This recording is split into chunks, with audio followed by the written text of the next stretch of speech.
안녕하세요. 저는 20대 후반의 남자입니다. 얼마 전 여친과 헤어졌지요. 우리는 대학교에서 만난 커플입니다. 여친은 저보다 3살이 어렸고 모태신앙을 가지고 있는 친구였습니다. 그리고 그녀는 혼전순결을 원했습니다. 저는 여친의 뜻을 존중해 주었습니다. 사실 저도 여자 경험은 없었습니다. 서로 혼전순결을 지키기로 약속을 했지요. 여행을 가도 방은 2개를 잡거나 저는 소파에서 자는 식이었습니다. 4년 동안 그렇게 손만 잡고 데이트를 했습니다. 키스 정도는 해보았고 서로 많이 좋아했습니다. 그래도 성욕에 대한 아쉬움도 없지 않았습니다. 하지만 다른 것도 아닌 여친의 순결이었습니다. 지킬 수 있다면 지켜주자 싶었습니다. 그만큼 훗날 결혼에 대한 기대감도 있었습니다. 여친은 주말이면 성당을 다녔고 학교에서 친구들과 관계도 좋았습니다. 모범생이자 착실한 여자였지요. 친구들과 만나면 서로 여친 이야기를 했습니다. 여친과 여관을 간 이야기도 있었고 속도 위반으로 결혼을 한 친구도 있었습니다. 친구들은 제게 수도승이라며 놀리기도 했습니다. 저도 그런 친구들이 부러울 때도 있었지요. 하지만 여친의 순결한 생각을 존중했습니다. 어차피 결혼을 하면 제 여자가 될 사람이었죠. 너무 서두르지 말자고 마음을 먹었습니다. 조만간에 결혼을 하면 해결될 문제기도 했습니다. 그 무렵 여친도 취업에 성공을 했습니다. 서울에 있는 작은 무역회사에 입사를 했죠. 저도 진심으로 기뻤습니다. 몇 년만 더 모아서 결혼을 하기로 약속했습니다. 여친도 그런 계획에 만족을 했지요. 그렇게 모든 게 잘 풀린다고 생각했습니다. 그런데 어느 날 친구에게 연락이 왔습니다. 반도체 회사에서 일하는 친구였습니다. 그리고 친구가 제 여친의 회사를 물었습니다. 알고 보니 친구네 회사 거래처였다고 합니다. 거래처에서 여친을 보고 깜짝 놀랐다고 하더군요. 저는 잘 좀 도와주라고 말을 했습니다. 친구 말로는 여친이 엄청 열심히 한다고 했습니다. 신입인데도 거래처 사람들에게 잘한다고 하더군요. 여친 칭찬에 괜히 기분이 좋아졌습니다. 다음날 여친도 제게 그 친구 이야기를 했습니다. 친구가 도와줘서 실적도 쌓았다고 고마워했습니다. 저는 나중에 그 친구랑 같이 한번 보자고 했지요. 여친은 생각보다 회사에 적응을 잘했습니다. 영업 실적도 좋았고 회사에서 인기도 많은 것 같았죠. 다만 남자들이 많은 회사라 걱정은 되었습니다. 친구 말로는 자기 회사에서도 인기가 많다고 했습니다. 남자친구가 있다고 해서 다들 아쉬워한다고 말이죠. 저는 친구에게 남자 직원들 단속을 부탁했지요. 여친이 회사 생활을 시작하면서 바빠지더군요. 그래서 그녀를 자주 보기가 힘들어졌습니다. 하지만 여친은 회사 일에 의욕적이었습니다. 그러던 어느 날 여친과 모처럼 데이트를 했습니다. 저녁에 함께 술을 마시게 되었습니다. 그런데 여친이 생각보다 술이 많이 늘었습니다. 아무래도 거래처 상대를 하다 보니 그런 것 같습니다. 여친도 자기가 술이 많이 늘었다고 자랑합니다. 하지만 그날 여친은 만취가 되었습니다. 제 앞이라 긴장을 푼 모양이었습니다. 여친은 제 원룸으로 가자고 하더군요. 집에 가기 힘들다고 말이죠. 마침 제 원룸이 멀지도 않았습니다. 그래서 여친을 데리고 제 원룸으로 가게 되었지요. 그리고 도착하자마자 여친은 그대로 뻗어버렸습니다. 땀을 흘린 저는 간단히 샤워를 했습니다. 그동안 여친은 겉옷까지 벗어던졌더군요. 반쯤 나체 상태로 잠이 들어 있었습니다. 무방비 상태인 그 모습에 기분이 이상했습니다. 하지만 술 취한 그녀를 어쩌고 싶지는 않았습니다. 그래서 언제나처럼 소파에 누웠습니다. 하지만 잠이 안 오고 눈만 말똥말똥 하더군요. 여친이 처음 온 것도 아닌데 잠이 안 왔습니다. 그러다 새벽 무렵 잠이 든 것 같았습니다. 아침에 부스럭거리는 소리에 잠을 깼습니다. 여친이 먼저 일어나 있었습니다. 그리고 여친은 일이 있다며 급히 나갔습니다. 저는 별 생각 없이 침대로 올라갔습니다. 그리고 점심 무렵 일어나 전화기를 보았습니다. 여친의 문자가 있었습니다. 술을 너무 마셔서 필름이 끊어진 것 같다더군요. 그리고 자기가 뭐 실수한 거 없냐고 했습니다. 여친이 무안할까봐 저도 기억이 안 난다고 했습니다. 우리는 다시 일상으로 돌아왔고 서로의 자리에서 열심히 생활을 했습니다. 서로 바빠서 만나는 시간이 점점 줄기는 했습니다. 그런데 어느 날 여친의 아버님이 전화를 주셨습니다. 갑자기 무슨 일로 전화를 하신 건지 긴장이 되었습니다. 전화를 받았는데 아버님의 목소리가 굳어있는 느낌이더군요. 아버님은 저에게 집으로 좀 오라고 하셨습니다. 저는 무슨 일인지 여쭈었지만 일단 집에 와서 이야기를 하자고 하셨습니다. 여친에게 무슨 일이 있는 건지 걱정이 되었습니다. 저녁 늦은 시간이었지만 저는 곧장 여친네 집으로 달려갔습니다. 그런데 그곳에 여친도 함께 있더군요. 여친의 아버님은 몇 번 뵌 적이 있었습니다. 무척 보수적인 분이셨지요. 아버님은 잔뜩 화가 나신 얼굴이셨습니다. 그리고 제 멱살을 잡으셨습니다. 주먹으로 한 대 치실 듯 흥분하신 모습이었습니다. 저는 왜 그러시냐고 물었습니다. 그러자 아버님은 제게 막말을 하시더군요. 저는 일단 이유라도 알려달라고 말씀드렸지요. 아버님은 화가 난 표정으로 뭔가를 내미셨습니다. 그것은 작은 사진 한 장이었습니다. 바로 태아의 초음파 사진이더군요. 저는 이게 뭐냐고 물었고, 아버님은 그 말에 더욱 흥분하시더군요. 그리고 제 뺨을 한 대 치셨습니다. 아버님은 사내가 비겁하게 발뺌을 하냐고 하셨지요. 저는 정말 뭔지 모르겠다고 했습니다. 실제로도 그게 뭔지 몰랐으니까요.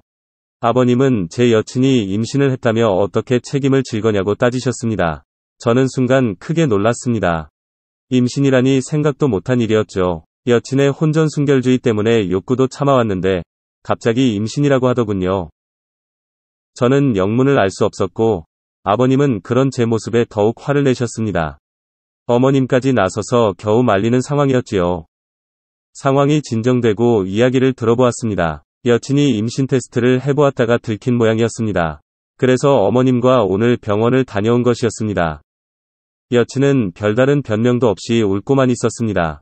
순간 정말 내 아이인가? 싶더군요. 하지만 아무리 생각해도 그런 일이 없었습니다.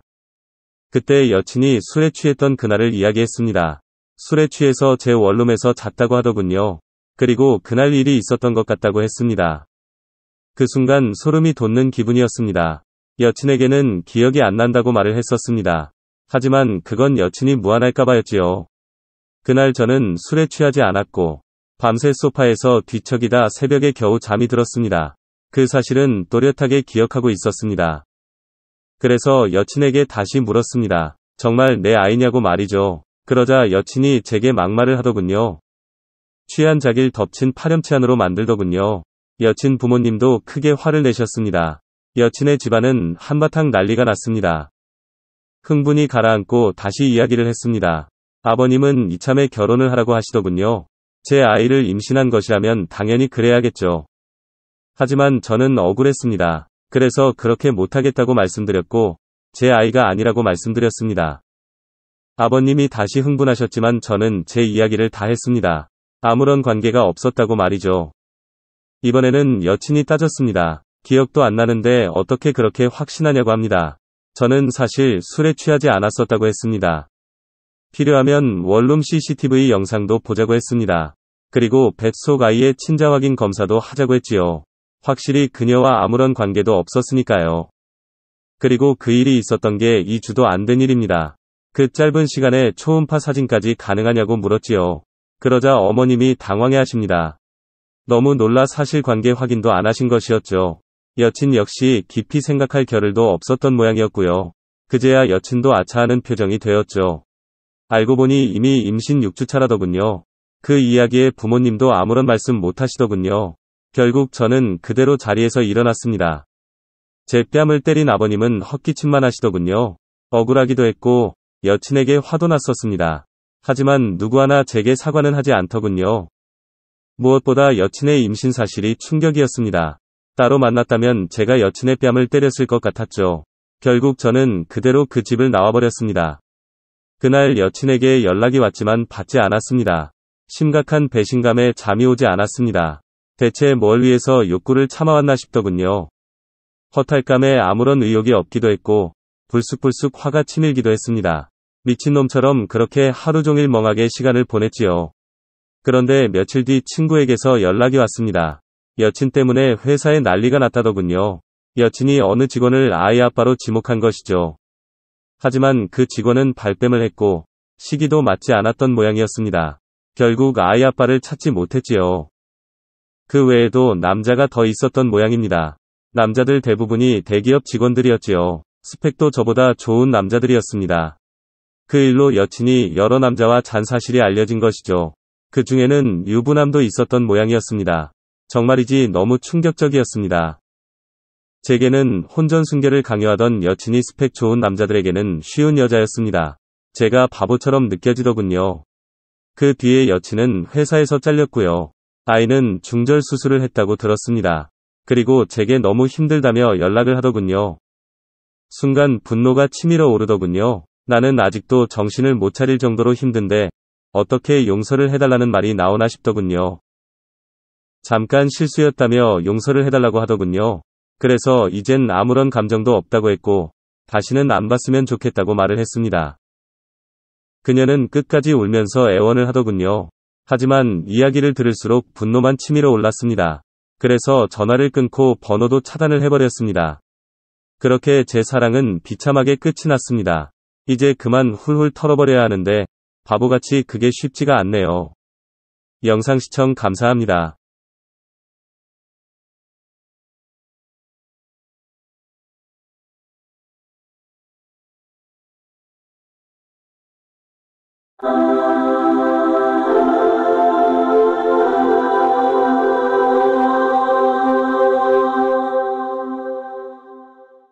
오늘의 사연 시작합니다. 안녕하세요. 저는 시어머님의 이야기를 해보려고 이곳에 노크를 했습니다. 최근에 저희 어머님의 나이 드신 모습을 불현듯 다시 깨닫고는 어머님도 예전엔 참 고우셨는데 지금은 어느 틈에 하는 생각이 들었고 제가 남편이랑 연애할 때 처음 뵙던 때가 떠오르기도 하면서 여러 가지 감회가 교차했습니다. 저의 어머님은 나름으로는 굉장한 인텔리이십니다. 저희 집 1층이 동네 소아과이고 어머님은 거기서 매일 어린이 환자를 진찰하는 의사이시죠. 시아버님도 생전에 젊어서 외과 의사셨는데 어머님이랑은 의대에서 공부하던 시절에 친구로 처음 만나셨다고 들었어요. 저희 어머님은 가난한 집 맏딸로 나서 고학으로 의대를 나오셨기 때문에 자부심이 굉장하시고 더구나 결혼해서는 부부가 모두 의사 생활을 하다 보니 두루두루 집안이나 지인들에게서 선망도 받고 그랬다고 합니다. 물론 아버님 돌아가신 지가 한참이 된 데다 저는 한 번도 뵙질 못했지만 두 분이서 금슬이 아주 좋으셨다고 합니다. 어머님은 아버님과 행복했던 젊은 시절을 회상하시며 가끔씩 그 시절을 이야기하시기도 하고 아버님이 늘 원하셨던 온 가족이 의사인 집안을 만들지 못한 것을 웃으며 책망하기도 하십니다. 물론 그렇게 흉어물 없이 저와 이야기를 나누게 되기까지는 시간도 많이 걸렸습니다. 더구나 제가 저의 남편과 한참 연애할 적에는 저를 탐탁지 않아 하시면서 은근히 제 마음을 힘들게 하신 부분도 있었거든요. 그래서인지 남편은 당시에 제가 어머니랑 좀 많이 친했으면 좋겠다며 같이 운동하러 다니라고 굉장히 비싼 스포츠센터에 1년치 회원권을 끊어준 적이 있었습니다. 회원비가 만만치 않았을 텐데 그걸 과감하게 질러버린 남편은 아무쪼록 저와 어머니가 사이좋은 모녀지간처럼 다정하게 지내면 더 바랄 나위가 없다고 그랬습니다. 그래서 저는 어머니와 두 번째 만남을 스포츠센터 안의 수영장에서 시작하게 되었습니다. 저희 어머님은 처녀 시절에도 매달 월급의 일정 부분을 옷을 사는데 꼬박꼬박 별도로 할애하셨을 만큼 패션에 대한 조금 과한 취향이 있으셨다 들었는데 그건 가난했던 어린 시절을 지나온 자기 자신에게 베푸는 보상이었다고 합니다. 더구나 어머님은 아주 동안이시고 몸매도 연세보다 한 10년 이상은 젊어 보이셔서 그걸 굉장한 자랑으로 여기시며 요즘도 옷에 신경을 많이 쓰십니다. 그러니 제가 한창 그이와 연애하던 19년 전이면 어머님도 지금보다 훨씬 팔팔하실 나이고 옷이건 뭐건 외모 치장에 엄청 열을 올리고 계실 때였죠. 그날 스포츠센터에서 저는 투박한 검정색 원피스 수영복을 입었고 어머님은 아주 과감한 비키니 수영복을 입으셨습니다. 그것도 샛노란 개나리색 바탕에 코발트색 물방울 땡땡이가 과감하게 다닥다닥 들어간 것이었죠. 가슴 절개는 아주 깊게 파졌고 더구나 상체 크기도 아주 컸고 탄력 있으셔서 저도 무척 놀랐습니다. 아주 가는 수영복 끈 2개에 의지한 어머님의 하얀 어깨는 아주 가냘프고 청순해 보여서 오히려 20대인 저에 비해 더 아가씨 같았습니다. 어머님은 힘차게 수영장을 가로질러서 헤엄쳐 가셨고 주위에 있던 젊은 남녀들까지 그 역동적으로 수영하는 멋진 수영복의 여성이 누구인가 하고는 어머니 쪽을 유심히 바라보기까지 했습니다. 그리고 그날로 어머님에게 낯선 신사가 한 명 주위에서 얼쩡거리기 시작했습니다. 물론 어머님께 접근하고 싶어도 대다수 남자들은 섣불리 용기를 내지 못하곤 했지요. 뭔가 모르게 자기 관리가 잘 된 여자, 바늘 끝 하나도 안 들어갈 만큼 일상에 한치도 오차가 없을 것 같은 여자, 당시에 50대 후반이셨지만 최소 저의 큰 언니라 해도 누구나 믿을 법한 젊음이 붕붕 떠다니는 분이란 것은 누구나 짐작할 수 있었으니까요. 그런 어머님에게 다가온 신사분도 역시나 그저 허투루 살아온 분은 아닌 것 같았고, 시일이 지나고 보니 그분은 굉장히 큰 사업체를 운영하는 분이셨습니다. 어머님과 이런저런 이야기를 주고받으시다가 어느 주말에 운동을 마친 후에는 고급 레스토랑에서 저까지 엮어서 어머님이랑 그분이랑 셋이서 다 같이 식사도 하고 그랬습니다. 그 신사분은 어머님에게 자신의 사교 모임에 나오라고 했고, 어머님은 자세한 이야기를 이리저리 들으시더니 저와 더불어서 그 모임에 나가시게 되었습니다. 그리고 저는 당시에 어머님이 참 어려웠었는데 그 기회로 아주 급속도로 알아가게 되었고, 결혼하면 어떻게 처신해야 할지도 대충 짐작을 할 기회를 가지게 되었습니다. 또 어머님이 그동안 아주 힘들게 자신을 버텨내 오고 계셨구나 하는 끄덕임도 그제야 들었습니다. 당시에는 아버님이 돌아가신 지 몇 년이 안 되었을 때라서 어머님에겐 마음속 깊은 곳에 약간의 슬픔이 아직 가시지 않은 상태였습니다. 주위에서는 어머님이 미모도 있으시고 사회적 활동도 활발히 하시니 좋은 분을 만나서 새 출발을 하라고 많이들 권하셨지만 결코 귀등으로도 안 들으셨는데, 그 사교 모임 이후로는 부쩍 화색이 도신다고 당시에 남편이 말했습니다. 더구나 그 신사분과 점점 가까워지셨고 어느 순간이 되자 뭔가 모르게 이성으로서 서로를 대하고 계신 느낌이 부쩍 들기 시작했습니다. 그래서 저는 그분들만의 자리를 만들어드리기 위해서 식사 자리건 드라이브 자리건 몇 번은 일부러 다른 약속이 있어서 라는 핑계로 빠져들였습니다. 두 분은 그렇게 연애를 시작하신 듯했고 저는 상세한 내막은 알 수도 없었고 그 진척을 물어보는 것도 도리가 아니라고 생각했기에 그 일에 대해서는 아무것도 모릅니다. 다만 제가 당시에 연애를 하면서 생의 기쁨에 젖은 만큼 어머님도 여자로서 행복한 순간을 맞이하시면 좋겠다는 소박한 바람을 가지고 있었습니다. 하지만 결국 그 신사분과는 결혼으로 이어지지는 못했습니다. 그래도 아직도 좋은 친구로 만남을 이어가고 계시고 저와 남편은 결혼해서 본가에서 어머님을 모시며 오순도순 살고 있습니다. 어머님은 이후로는 연애는 안 하고 계신 것 같고 그저 집에서 보내는 시간에 더 만족하시는 것 같습니다. 그리고 제 마음으로는 어머님이 계속 연애를 하시며 젊고 활기찬 마음으로 노년을 맞이하셨으면 하는 마음도 듭니다. 언제나 오전에는 1층 병원에서 3시간 환자들을 보시고 난 12시면 병원 문을 닫고 2층으로 올라오시지요. 그러고 나서 저랑 같이 점심 드시고 나면 2층 살림집에서 종일 음악 감상이나 독서를 하십니다. 그 신사분도 이젠 연세가 드셨으니 옛날만큼 자주는 바깥 약속을 못 잡고 계시지요. 그저 전화통화로 안부 묻고 어떤 책을 읽었는지 이야기하시고 좋은 영화가 있으면 서로 추천받아서 다운받아서 감상하고 서로 영화 이야기하고 그게 전부입니다. 요즘 뵈니 어머님은 살도 조금 많이 빠지셨고 머리숱도 많이 빠지셨습니다. 저는 처녀 때부터 어머님과 수영장 안의 샤워장에도 같이 갔고 결혼 후에는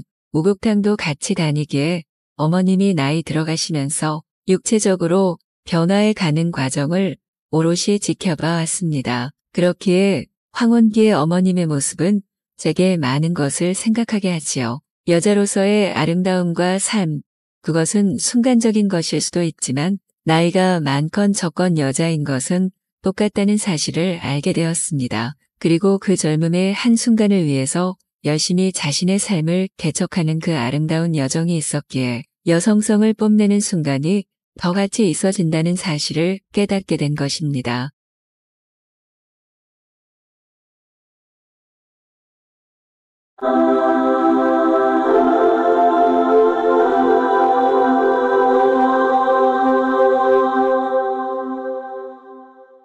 오늘의 사연 시작합니다. 안녕하세요. 저는 시어머님의 이야기를 해보려고 이곳에 노크를 했습니다. 최근에 저희 어머님의 나이 드신 모습을 불현듯 다시 깨닫고는 어머님도 예전엔 참 고우셨는데 지금은 어느 틈에 하는 생각이 들었고 제가 남편이랑 연애할 때 처음 뵙던 때가 떠오르기도 하면서 여러 가지 감회가 교차했습니다. 저의 어머님은 나름으로는 굉장한 인텔리이십니다. 저희 집 1층이 동네 소아과이고 어머님은 거기서 매일 어린이 환자를 진찰하는 의사이시죠. 시아버님도 생전에 젊어서 외과 의사셨는데 어머님이랑은 의대에서 공부하던 시절에 친구로 처음 만나셨다고 들었어요. 저희 어머님은 가난한 집 맏딸로 나서 고학으로 의대를 나오셨기 때문에 자부심이 굉장하시고 더구나 결혼해서는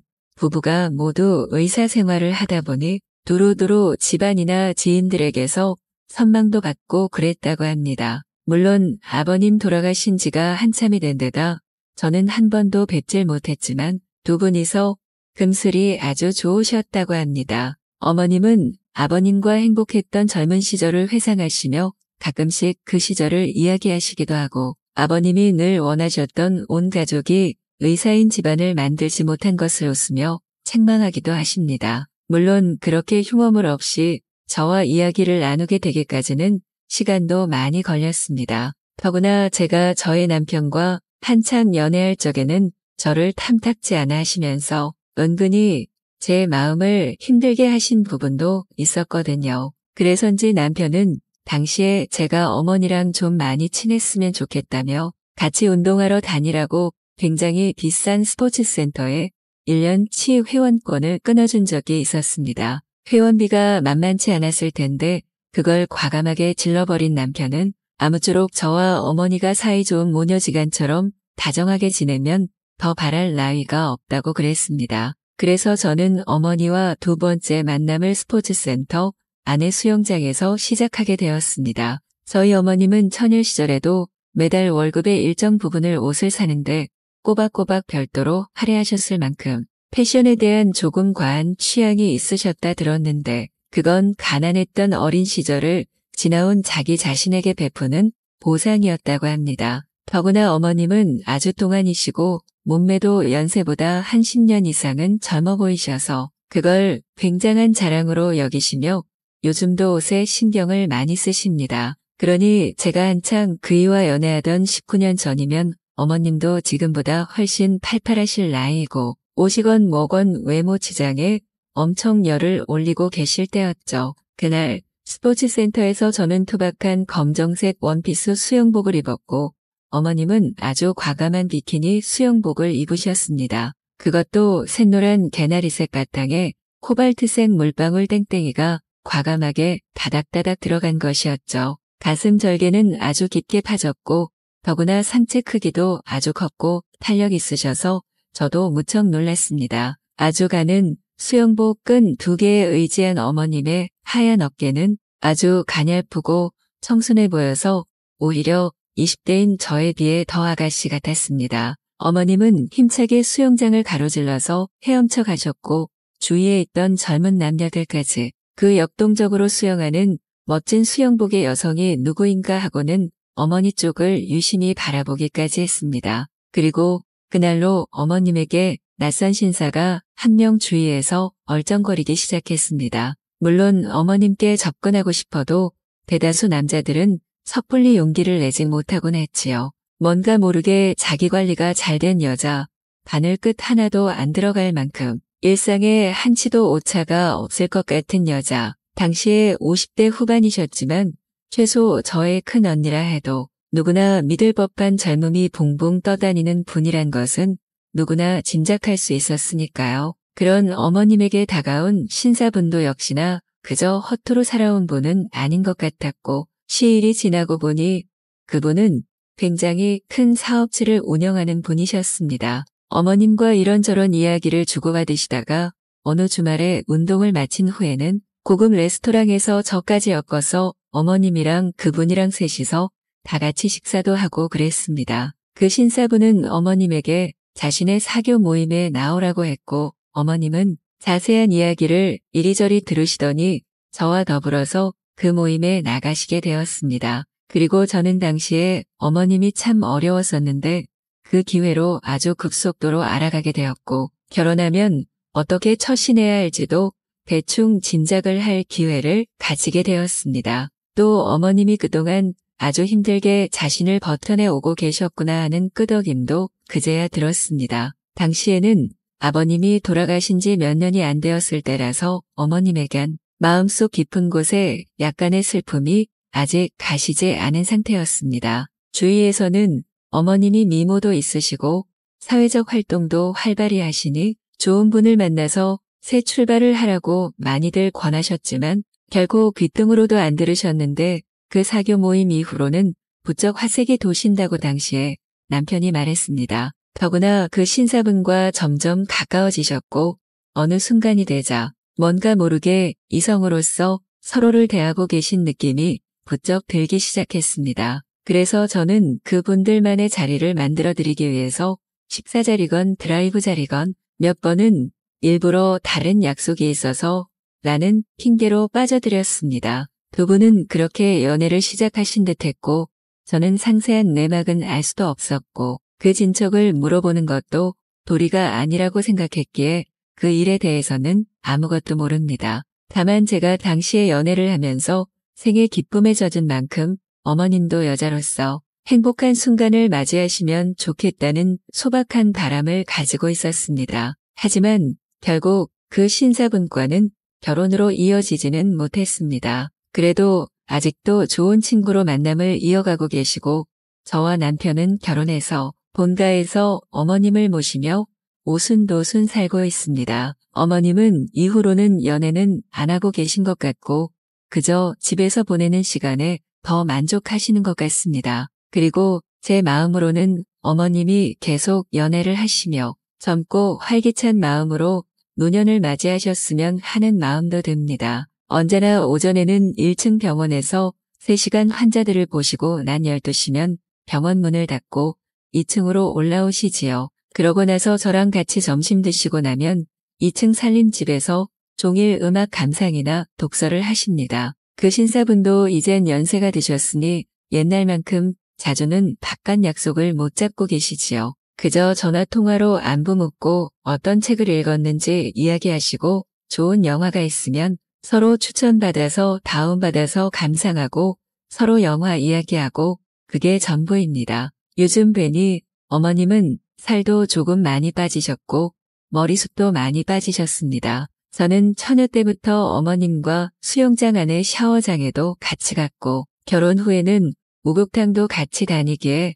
어머님이 나이 들어가시면서 육체적으로 변화해 가는 과정을 오롯이 지켜봐 왔습니다. 그렇기에 황혼기의 어머님의 모습은 제게 많은 것을 생각하게 하지요. 여자로서의 아름다움과 삶, 그것은 순간적인 것일 수도 있지만 나이가 많건 적건 여자인 것은 똑같다는 사실을 알게 되었습니다. 그리고 그 젊음의 한순간을 위해서 열심히 자신의 삶을 개척하는 그 아름다운 여정이 있었기에 여성성을 뽐내는 순간이 더 같이 있어진다는 사실을 깨닫게 된 것입니다.